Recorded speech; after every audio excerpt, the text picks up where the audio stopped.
Албетте Кыргызстандын ички саясатына токтолуп, алдыдагы милдеттерди айта кетким келип турат.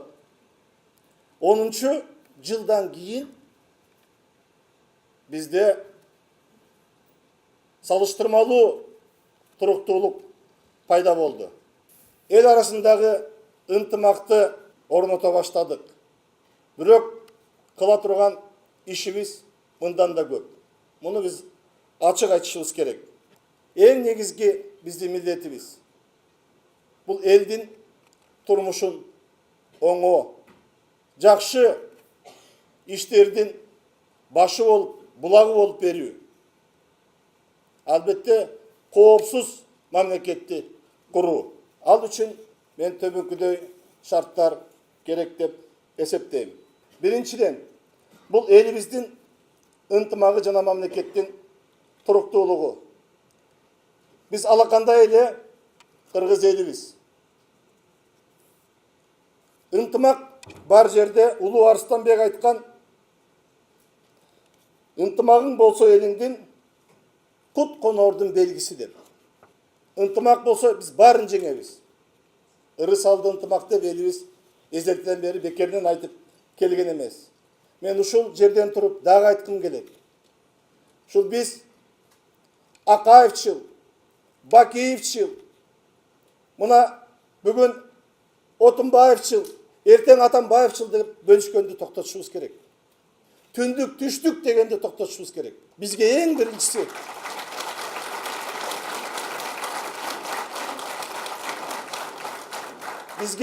биринчиси ынтымак керек. Ар бир ошол убагында иштеп аткан адам, ал Кыргызстандын атуулу болуп, намысын көтөрүп иштеди. Биз ушуга чейин мына сүрөп жирип атабыз.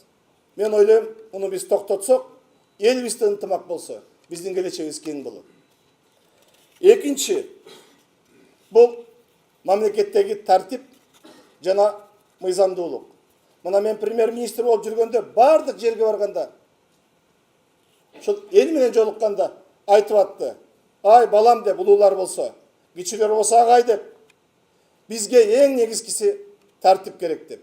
Мына темирдей тартип орнотуу бүгүнкү мезгилдин талабы. Экинчиден, биз мыйзамдын диктатурасын орнотушубуз керек. Буга эч кандай кредиттин кереги жок. Эч кандай кошумча чыгашанын кереги жок. Буга бир гана талап, мамлекетти сүйүү, ачык айкын иштеп берем деп, эртең менен кечке чейин эмгектенүү керек. Үчүнчүсү, бул бийликтин, өзгөчө чиновниктердин жоопкерчилигин көтөрүү жана коррупцияга каршы аеосуз күрөш. Бийликке келген адам, мен элге кызмат кылам, тарыхта изимди калтырып кетем деп келиш керек. Мына мен көп жылдан бери саясатта жүрдүм. Мен ушундай улуу нерсени тутуп, аракет кылып иштедим. Албетте, муну баасын тарых берет. Бирок бүгүнкү күндө келген, иштеп аткан адамдардын эң негизги максаты бул элге кызмат кылуу болуш керек. Төртүнчү маселе, бул экономикалык өсүш. Ачыгын айталы, эң негизги бизден бүгүнкү талабыбыз бул элибиздин турмушун көтөрүү. Бизге 10 жылдык туруктуу өнүгүү керек. Бизге экономикалык секирик керек. Кыска мүнөттүн ичинде. Мен өкмөттө иштеп жүрүп, өкмөт башында иштеп жүрүп, толук ишенем. Бизде потенциал абдан чоң. Кыска мүнөттүн ичинде биз секирик жасай алабыз. Жасай алабыз секирик. Элибиздин турмушун оңдой алабыз. Бирок жанагы айтып кеткендей, эгерде туруктуулук болуп, ынтымак болсо. Бешинчи, албетте мына биздин 60% элибиз айыл жергесинде турат. Эгер биз элибиздин турмушун оңдойбуз десек, биз айылдан башташыбыз керек. Ар бир айылга ыңгайлуу шарттар түзүп, жолдорун оңдоп, таза суу менен камсыз кылып, жакшы мектептерди, жакшы спорт залдарды салып, маданият үйлөрүн кайра оңдоп чыгып, элибиздин турмушу мынакей чынын айтыш керек, эгер оңдоп ичсек, биз айылды оңдошубуз керек. Албетте 6-чы маселе бул жумушчу орундарын түзүү. Мына кай жерге барбасаң, бардык жерде айтат да, бизге жумушчу орундарын түзүп бергиле, жаңы завод, фабрикалар ачылсын деп. Мен премьер-министр болуп турганда айттым эле, ушул жерден дагы бир жолу кайталап айтып коеюн. Биз базарларды салуу лимитин түгөттүк. Эми завод, фабрикага өтүшүбүз керек.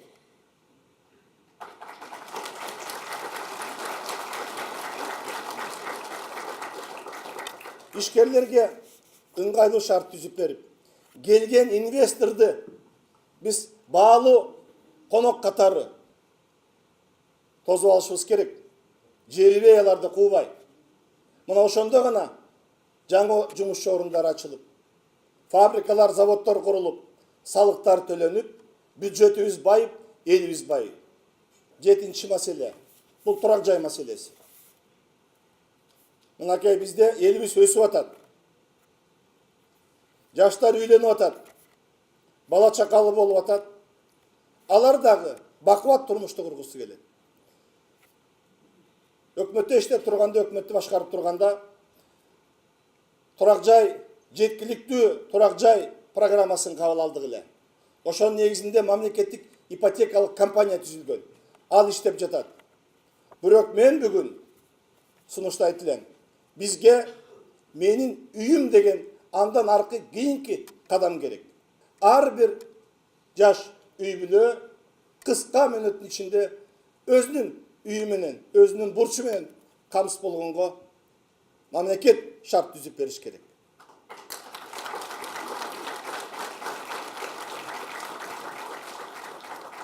Сегизинчи маселе, албетте бул биздин элибиздин келечеги, өзгөчө жаш муундар. Биз жаш муундар деп айтканда эң негизгиси билим деп айтышыбыз керек. Бүгүн талап дүйнөдөгү. Ушундай билимдүү гана адамдар мамлекетти алдыга сүйрөп өстүрүп кете алат. Мүмкүн кандайдыр бир убакыттан кийин бардык кара жумуштарды роботтор кылып калат. Бирок ошолорду иштеткенге биздин акылдуу жаштарыбыз, бүгүнкү чакырыкка жооп бергенге биздин акылдуу улан кыздарыбыз, сабаттуу, билимдүү, билими терең, адисчилиги бар улан кыздарыбыз болуш керек.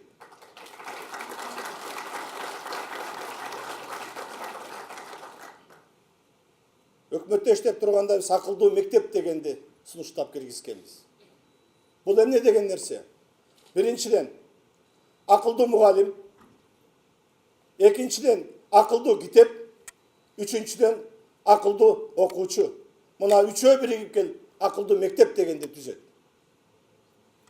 Биз 2016 жылы бюджетке киргизип, мына 2300-ге жакын мектеп бар. Ошонун 1000 мектебине интернет киргизип 2016 жылы. Калган 1300 мектепке 2017 жылы толук интернет менен жаптып, жана акылдуу мектеп деген программасын киргизмекпиз. Муну аткарышыбыз керек, жеткиришибиз керек.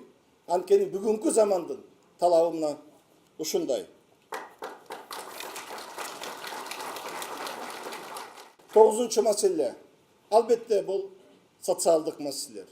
Бул биздин жарандарыбыз кандай медициналык тейлөөнү алат, кандай сапаттуу мамлекеттик жактан кызмат көрсөтүүлөрдү алат. Мына булардын баары тең мамлекет тарабынан чечилип атат, бирок мындан да ылдам тез арада чечилиш керек.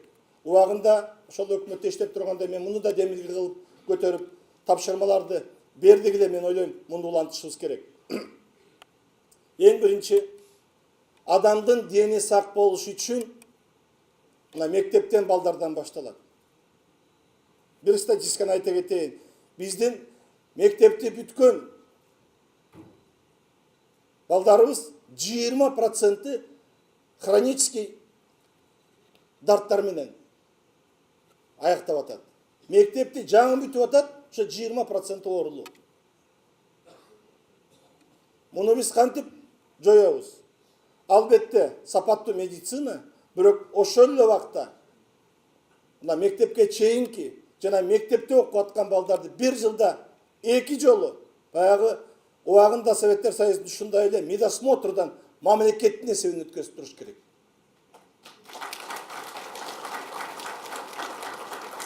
Ал эми калган калкыбыз милдеттүү түрдө бир жылда бир жолу медициналык осмотрдан өтүп туруш керек. Ошондо көп оорулардын алдын ала биз алып, анан кийин өтүшүп кетпес эле бөгөт коебуз. Албетте бу жерде айтып атканда жана пособие, пенсиялар жөнүндө сөз болот. Эгерде мамлекет кубаттуу болуп, экономика иштей баштаса, завод, фабрикалар иштей баштаса, биз аларды көтөргөнгө мүмкүнчүлүк табабыз. Кийинки 11-чи маселе бул жанагы мен башында айтып кеткен бүгүнкү күндөгү илим билимдеги болуп аткан чакырыктар.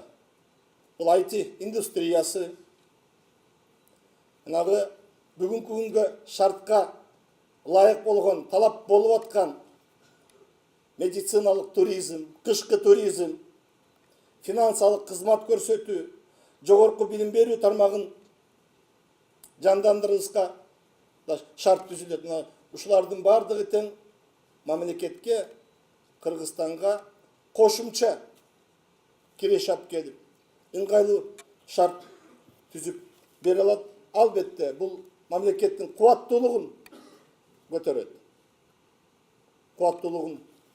Эгер кубаттуу мамлекет болсок, бардык маселелерди биз чечкенге жетише алабыз.